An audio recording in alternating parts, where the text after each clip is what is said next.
Assalamualaikum warahmatullahi wabarakatuh. Selamat pagi anak-anak. Sebelumnya, perkenalkan, nama saya Bella Marlinda. Kalian bisa memanggil saya Ibu Bella.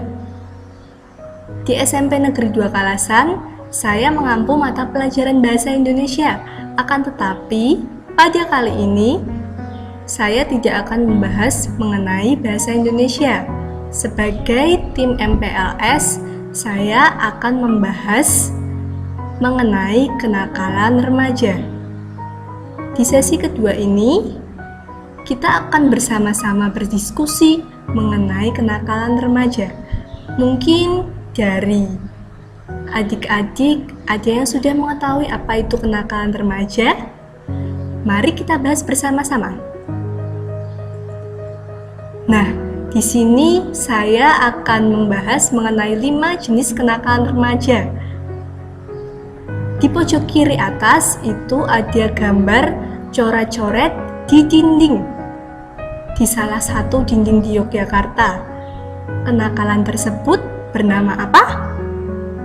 Ya betul, kenakalan tersebut bernama vandalisme.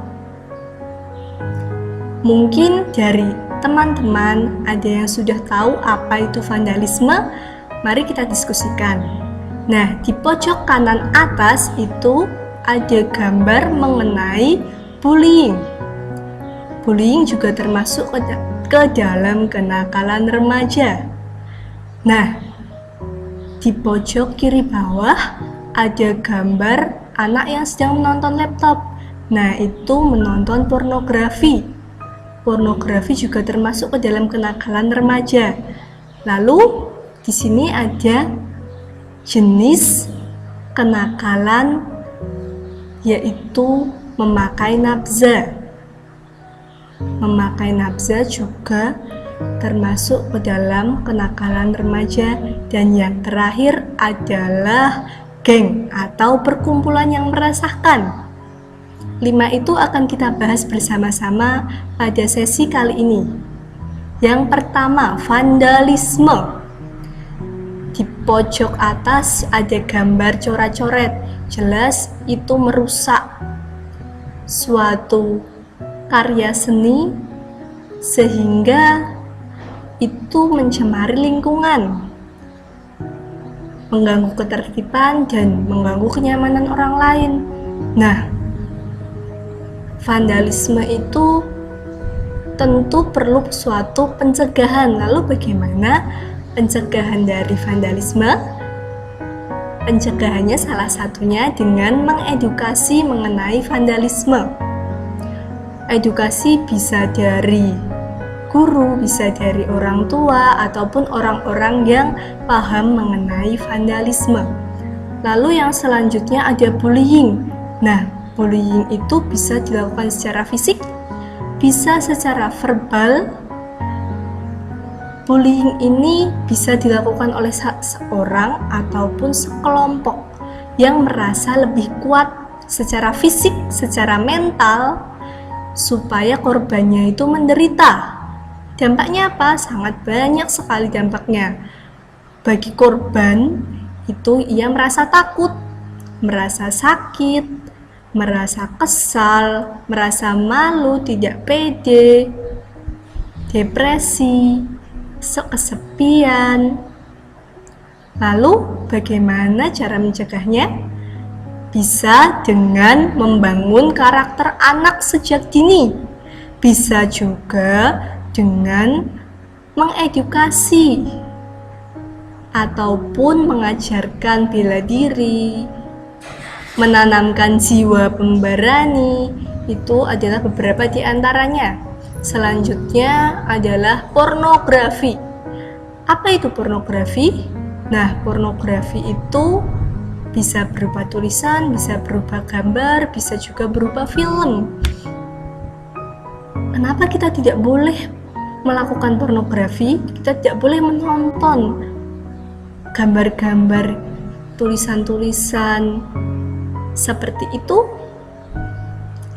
akan menyebabkan kecanduan, akan menyebabkan otak kita rusak, bisa juga apabila sudah terlalu sering, kita akan menirunya. Dan bagaimana cara pencegahannya? Kita bisa melakukan menyibukkan diri dengan kegiatan-kegiatan yang positif dan bermanfaat. Bisa olahraga, bermain musik, menari. Nah, hal-hal seperti itu yang bisa kita lakukan agar kita tidak kecanduan pornografi. Dari orang tua, dari pihak guru tentu perlu mengedukasinya juga agar para siswa tidak melakukan hal ini. Yang selanjutnya adalah nabza. Apa itu nabza? Narkotika, zat adiktif. Di sini di dalamnya termasuk juga rokok, obat-obatan terlarang yang bisa menimbulkan ketergantungan. Biasanya orang yang memakai nabza ini akan ketergantungan, akan mempunyai keinginan untuk mencobanya lagi secara terus-menerus. Dampaknya apa? Dampaknya sangat banyak. Ada secara fisik, psikis, dan juga sosial. Secara fisik, berbagai organ di dalam tubuh bisa terkena. Jantung, kulit, paru-paru, reproduksi. Selain itu juga sulit tidur. Secara psikis akan gelisah, akan curiga, akan sulit konsentrasi. Secara sosial akan dikucilkan dari lingkungan. Lalu bagaimana pencegahannya? Bisa dengan poster, bisa juga dengan sosialisasi. Nah, ini berikut ini mengenai nabza. Yang selanjutnya tentang apa? Oke, betul. Yang selanjutnya adalah tentang geng, perkumpulan yang meresahkan. Siapa yang diresahkan? Masyarakat. Masyarakat jelas resah dengan perkumpulan para remaja yang melakukan aksi-aksi kekerasan di luar jam sekolah. Nah, perkumpulan ini jelas sangat mengganggu ketertiban di luar sekolah, mengganggu kenyamanan orang lain, dan juga hal ini apabila terjadi secara terus-menerus akan si pelaku bisa sampai ke tahap yang lebih lanjut di kantor polisi. Nah, bagaimana pencegahannya? Salah satunya dengan sosialisasi, edukasi, baik dari guru, dari orang tua. Kelima tadi adalah mengenai beberapa jenis kenakalan remaja. Walaupun sebenarnya kenakalan remaja itu banyak jenisnya, tidak hanya 5 itu tadi.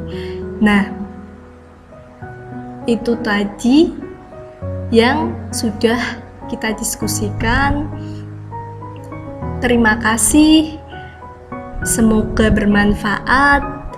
Wassalamualaikum warahmatullahi wabarakatuh.